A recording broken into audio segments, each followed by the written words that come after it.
Thank you. Welcome to the committee. Thank you, members of the committee, for the opportunity to speak with you this evening. My name is Janet Rivard-Michaud. I'm an occupational therapist, veteran occupational therapist of 37 years. I'm here and I'm also a family member and a former guardian of a family member, and that's really the capacity that I want to speak to you with this evening.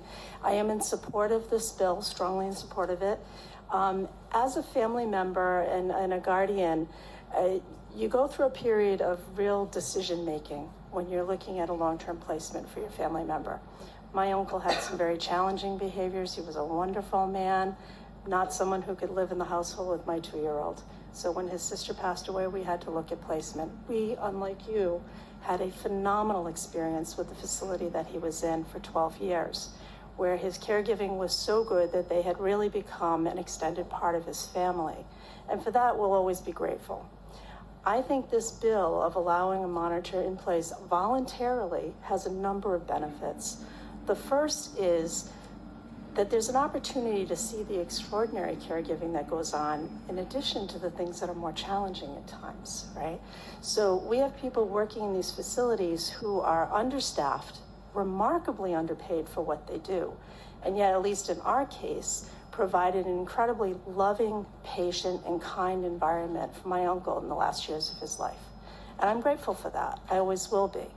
I think it also has the opportunity to have us all be a little bit more aware. As a clinician, I want to say that, we're watched all the time, is the truth of the matter.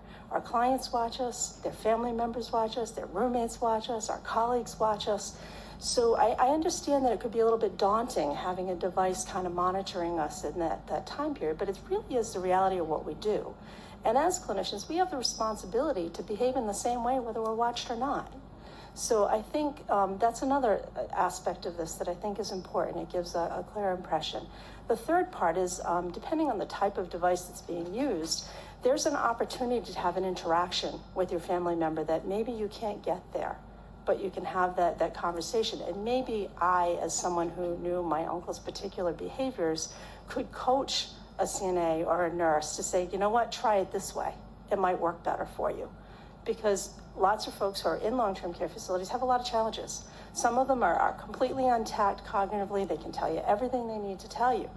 Some are not always intact, and sometimes the stories we get as family members may not be quite the same as what the reality is, and that can happen as well. So this is an opportunity for some transparency, and I think that can be a really good thing. So I urge you to consider this and to move it forward. I thank you for the opportunity. Thank you. Are there any comments or questions for the witness? All right. Thank you so much.